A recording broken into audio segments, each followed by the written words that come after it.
जय हिंद, जय संपूर्ण क्रांति, जय सुभाष, जय प्रकाश। कुछ खबरों के साथ आपके दरबार में हाजिर हो गया बंदा इन प्रकाश। खबर पटना से। पटना में माला सिन्हा जी ने बहुत अच्छा चुनाव लड़ा। पूरी किरण सिन्हा जी की टीम लगी रही, जनता दल आई की टीम लगी रही, चौधरी किरण सिन्हा यूथ ब्रिगेड के भी साथी लगे रहे और बहुत अच्छा परिणाम आया उनका। जिस तरीके से मेहनत की गई थी, जिस तरीके से लोग लगे हुए थे, वह बड़ा सराहनीय कदम रहा। माननीय किरण सिन्हा जी ने सभी अपनी टीम के लोगों को बधाई दी है। जीत पटना से सीता साहू की हुई है मेयर पद के लिए, किंतु माला सिन्हा जी की जीत सम्मानजनक जीत रही है। जीत का आशय कि वह जिस तरीके से निकली, महिला होने के बावजूद भी माननीय किरण सिन्हा जी ने उनको निकाला, उनको समर्थन दिया और अपनी पूरी टीम लगाई। वास्तव में कायस्थ समाज की महिलाएं राजनीति में नहीं निकलती हैं, नहीं निकलना चाहती हैं। उन सब के बावजूद भी माला सिन्हा जी पटना से निकल करके उन्होंने काम किया, मेहनत किया। अपेक्षित परिणाम नहीं मिला, लेकिन जो भी परिणाम मिला वह प्रशंसनीय है और आगे की मजबूत राह तय करेगा। ये मुख्य बिंदु उभर करके आ रहा है और अभी तो आगे समीक्षा होगी, देखा जाता है। लेकिन एक बात ये तय है कि अब बिहार में जैसा परिणाम रहा वो काफी उत्साहजनक रहा है, उत्साहवर्धक परिणाम रहे हैं। जिस तरीके से जनता दल आई के लिए बिहार के लोग निकले, माननीय किरण सिन्हा जी के आह्वान पर निकले, उससे ये तो लग रहा है कि अब उत्तर प्रदेश में भी जो कोर्ट वगैरह के निर्णय आने के बाद चुनाव होगा, उसमें माननीय किरण सिन्हा जी की टीम उत्तर प्रदेश में भी बड़ी मजबूती के साथ भागीदारी निभाएगी। दूसरा, विजय सिन्हा जी का एक बयान बड़ा वायरल हो रहा है, जिसमें भाजपा के विधानसभा दल के नेता विजय सिन्हा ने कहा कि 2023 में राष्ट्रीय जनता दल नीतीश कुमार को हटा देगी, उनका ऐसा कहना है। तो उस पर टिप्पणी करते हुए नीतीश जी ने कहा कि तो ठीक है भाई, आप लोग खुशी मनाइए, भाजपा को खुशी मनाना चाहिए। और जगदानंद सिंह का कहना कि नीतीश कुमार जी जिस प्रकार से उत्तर प्रदेश से विश्वनाथ प्रताप सिंह केंद्र की राजनीति में चले गए थे, वैसे ही नीतीश कुमार जी को भी केंद्र की राजनीति में चले जाना चाहिए। तो जगदानंद जी के संज्ञान में लाना चाहता हूं कि बीपी सिंह तो उस समय कांग्रेस तो छोड़ी थी, लेकिन केंद्र में ही रक्षा मंत्री रहे थे, उत्तर प्रदेश में वो मुख्यमंत्री नहीं थे। और 87 में तो उनको चुनाव लड़ाने के लिए मैं इलाहाबाद में मौजूद था। 1987 का उपचुनाव हुआ था, जिसमें जनमोर्चा के प्रत्याशी थे, वो सारे विभिन्न लोग उनके साथ में जुड़े हुए थे। और उस चुनाव में हरिकिशन श्रीवास्तव जी का बहुत अच्छा रोल रहा था उनको जिताने में। यद्यपि कांग्रेस की ओर से सुनील शास्त्री भी वहां से चुनाव लड़ रहे थे। जगदानंद सिंह बार बार इसके पहले भी कहा था उन्होंने कि 23 में तेजस्वी मुख्यमंत्री बन जाएंगे, और पुनः वो कह रहे हैं कि नीतीश कुमार को छोड़ देना चाहिए। तो जगदानंद जी का प्रति लोगों में एक आक्रोश बढ़ रहा है कि आखिर जगदानंद सिंह को क्या जल्दी पड़ी है कि नीतीश छोड़ दें, दिल्ली चले जाएं, तेजस्वी को गद्दी सौंप दें। इतनी भी क्या सब कुछ, सारी राजनीति केवल पद के लिए है, कुर्सी के लिए है, समस्याओं की राजनीति का कोई मतलब नहीं, ये सवाल उठ रहा है। और तीसरी खबर यह है कि जनता दल यूनाइटेड के नेता विजय चौधरी जी, जो नीतीश सरकार में वित्त मंत्री भी हैं, उन्होंने कहा कि मुख्यमंत्री जनता बनाती है। जगदानंद सिंह पर उन्होंने जवाब दिया है कि मुख्यमंत्री जनता बनाती है, प्रधानमंत्री जनता बनाती है, और एक संकेत दिया कि 2025 तक माननीय नीतीश कुमार जी मुख्यमंत्री रहेंगे। तो जगदानंद सिंह को जवाब मिल गया विजय चौधरी जी के द्वारा, जनता दल यूनाइटेड के नेता के द्वारा, कि नहीं, अभी नीतीश जी कुर्सी खाली करने वाले नहीं है। और एक बड़ा सवाल घूम रहा है कि बिहार में लोगों को खाद नहीं मिल रही है, किसानों की सब कहीं बड़ी समस्याएं हैं, बड़ी दुर्गति है किसान की।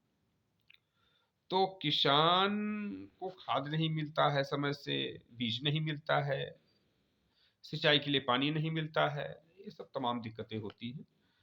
और कुछ नेता लोग कह रहे थे कि भाई किसानों की आय दोगुनी कर दी जाएगी, तो आय तो दोगुनी हुई नहीं, और दो गुना क्या हो गया, खर्चा दोगुना हो गया किसानों का। तो किसान त्राही त्राही कर रहा है। खेत के फसल जो है, यूपी बिहार के गांव में फसलें चली जा रही हैं, खासतौर से उत्तर प्रदेश के तमाम हिस्सों में किसानों के फसलों को जानवर नुकसान पहुंचा रहे हैं। नारा चल रहा है, मोदी योगी तेरे राज में खटिया पड़ी ख्यात में। किसान को अपनी फसल की सुरक्षा के लिए खुले आसमान के नीचे अपनी चारपाई डाल करके आवारा जानवरों से फसलों की सुरक्षा करना पड़ रहा है। ये उत्तर प्रदेश के भी गांव और खेतों खलिहानों का हाल है। एक खबर ये है लखनऊ से कि वहां पर श्रमिकों को 642 बाल श्रमिकों को स्कूल भेजा जाएगा। मंडलायुक्त रोशन जैकब जी ने कहा। तो अभी भी बाल श्रम बड़ी तेजी के साथ चल रहा है। होटल में बैठ जाइए, 12 साल का 13 साल का लड़का आता है चाय लेकर के, पानी लेकर के, किसी को नहीं दिखाई देता है। अब इन्होंने खोजा है केवल लखनऊ में बाल 642 श्रमिक। तो ये लखनऊ में खोजे गए हैं, इससे भी ज्यादा हो सकते हैं अन्य मंडलों में, अन्य जनपदों में, उत्तर प्रदेश के अन्य हिस्सों में बड़े पैमाने पर। तो इस पर ये गंभीर विषय है, लेकिन सरकारों का, शासन प्रशासन का ध्यान इस पर नहीं है कि बाल श्रम को समाप्त कर दिया जाए, रोक दिया जाए। कानून बने हुए हैं, इच्छा शक्ति, परंतु जिस दृढ़ता के साथ रोकना चाहिए वो कोई भी काम, केवल बाल श्रम हो, भ्रष्टाचार हो, अन्याय हो, अत्याचार हो, दृढ़ इच्छा शक्ति सरकारों में नहीं है। शायद इसीलिए ये नहीं रोक पा रहे हैं, नहीं रुक रहे हैं। अब साइंस सिटी ली थी, साइंस सिटी ने करोड़ों रुपया जो है कमाया, अरबों खरबों रुपया कमाया। अब उसके ऊपर और 4 मुकदमे दर्ज कर दिए हैं। तो मुकदमे दर्ज होने से क्या भला होने, मैंने बताया था कि लालजी के टंडन के ऊपर भी एफआईआर दर्ज हो गई थी, लेकिन हुआ क्या, कुछ नहीं। तो वही है, साइंस सिटी ने तमाम निवेशकों का पैसा ले लिया, उनसे उनको विभिन्न प्रकार के लालच दे करके ऐसा कर देंगे वैसा कर देंगे, एक सब्ज बाग दिखाने वाली बात।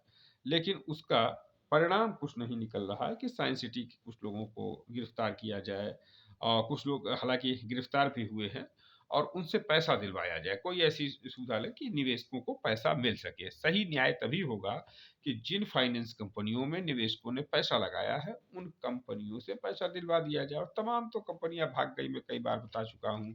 एक समय था आसमा फाइनेंस था, केडीटी थी, त्रिकोण थे, चरण आरती थी, तमाम लोगों का करोड़ों अरबों खरबों लेकर के भाग गए, पता नहीं कहाँ चला।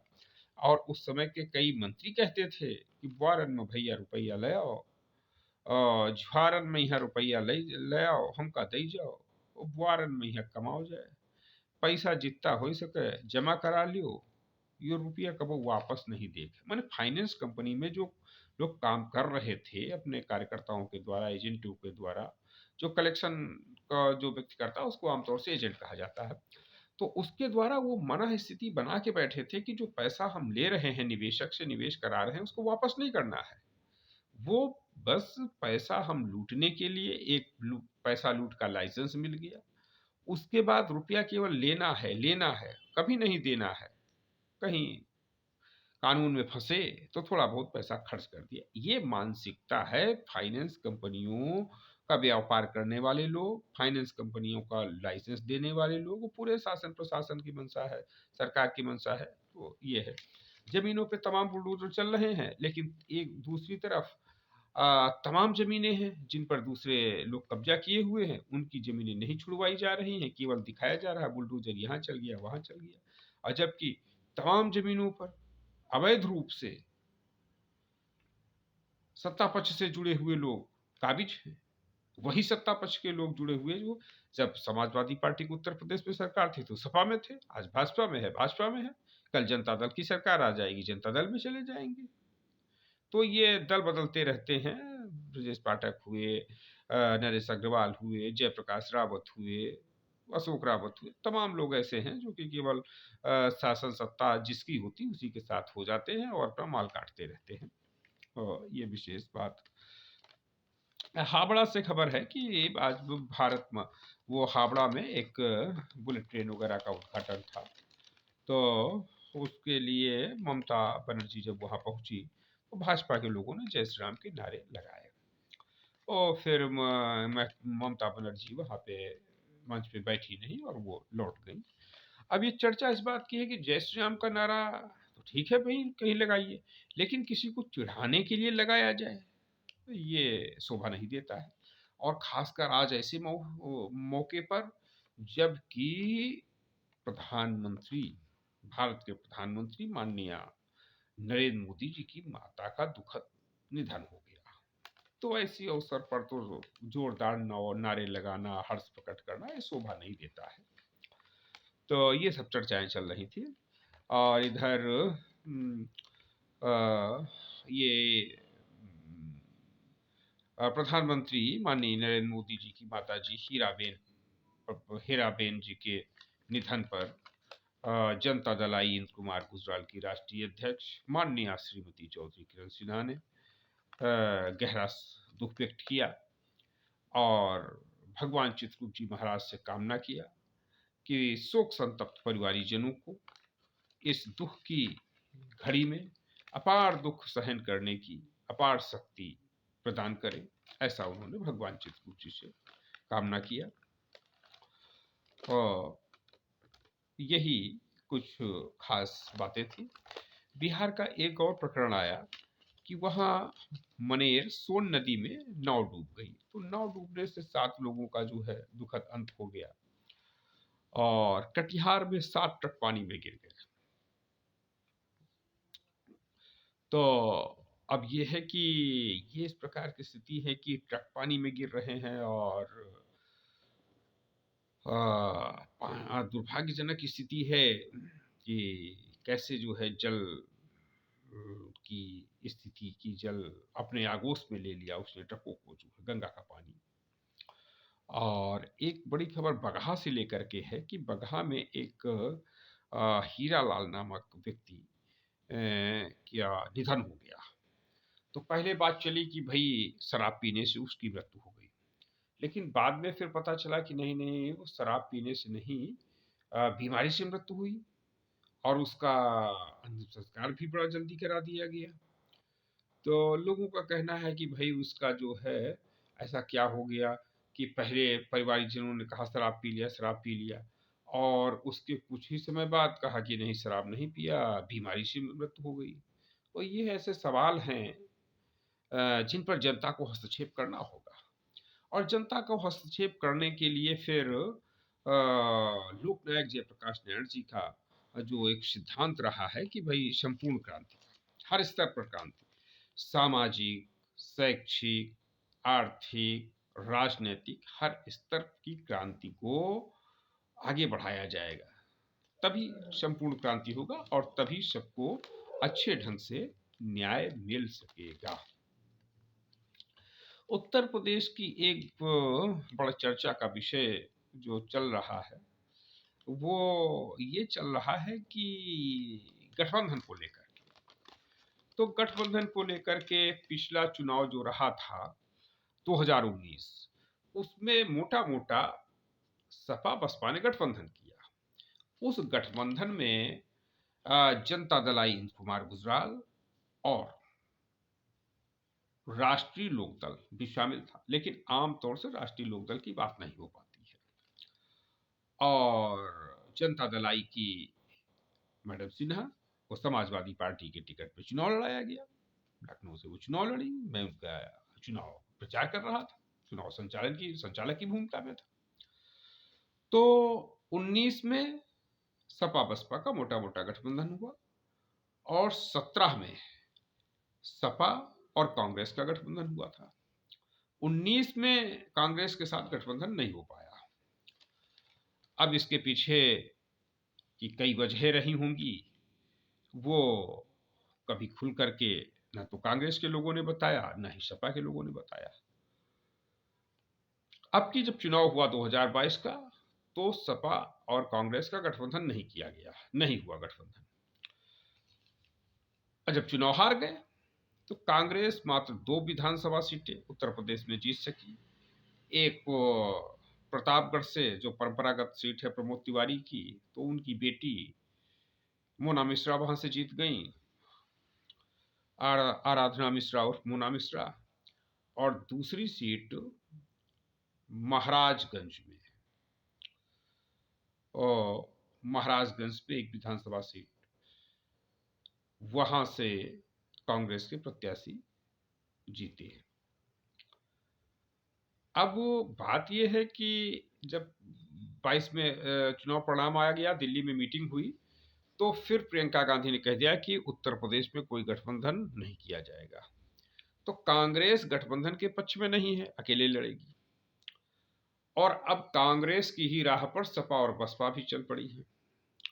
उसका कारण यह है कि भाई जनता उत्तर प्रदेश की यही कहती है कि सपा बसपा क्या करेंगे जाकर के, कांग्रेस क्या करेगी जाके, इसका वोट बैंक तो है नहीं कोई।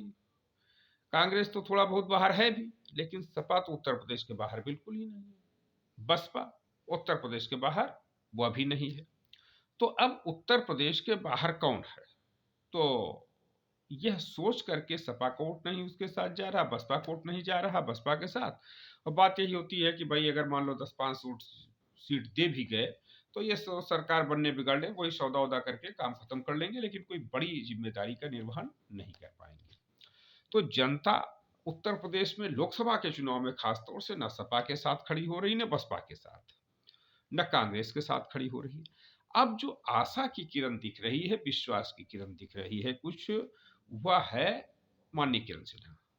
उत्तर प्रदेश ही नहीं पूरे देश में आशा और विश्वास की किरण किरण सिन्हा, राष्ट्रीय अध्यक्ष जनता दल आई। जनता दल की तरफ फिर एक बार जनता लौट रही है। जनता दल परिवार के पुनर्गठन की प्रयास में माननीय किरण सिन्हा जी, राष्ट्रीय अध्यक्ष जनता दल आई, लगी हुई है और प्रयास कर रही है अपने स्तर से कि नंबर 1 जनता दल के जितने घटक रहे हैं उन सबको जोड़ा जाए। मसलन जनता दल आई, जनता दल सेकुलर, राष्ट्रीय जनता दल यूनाइटेड, बीजू जनता दल उड़ीसा, इन सबको जोड़ा जाए। फिर दूसरे स्तर पे जो जनता दल के सहयोगी रहे हैं कभी, जैसे उत्तर प्रदेश में समाजवादी पार्टी, राष्ट्रीय लोकदल, हरियाणा में इंडियन नेशनल लोकदल, और बिहार में ही लोक जनशक्ति पार्टी, और हिंदुस्तान अवामी दल, ये हालांकि बाद में निकले, लेकिन मांझी जी वगैरह तो जनता दल में ही रहे। और ये निषाद वहाँ की मुकेश सहनी की वीआईपी पार्टी, तो इन सबको जोड़ा जाए। और तीसरे नंबर पे उन दलों को जोड़ा जाए जिनकी विशेष भूमिका नहीं है, लेकिन अच्छा खासा 2-4-5 हजार 10,000 वोट की क्षमता है, और ऐसे लगभग 500 दल हैं भारत में जो चुनाव जीतने के आसपास पहुंचते हैं। कभी कभी एक आध सीट जीत भी जाते हैं। तो उन सबको भी जोड़ना है, इसलिए जनता दल आई के लोग उस पर काम कर रहे हैं माननीय किरण सिन्हा जी के निर्देशन में। और यही बड़ा कारण है कि उत्तर प्रदेश में सपा बसपा कांग्रेस का गठबंधन नहीं होगा, क्योंकि इनका कोई वोट बैंक नहीं है, तो दूसरे को लाभ नहीं हो पाएगा। जैसे कांग्रेस का सपा का हो जाए तो कांग्रेस के पास वोट कितना है जो सपा को ट्रांसफर करेंगे, और कांग्रेस बसपा का हो जाए तो कांग्रेस के पास वोट ही कितना है?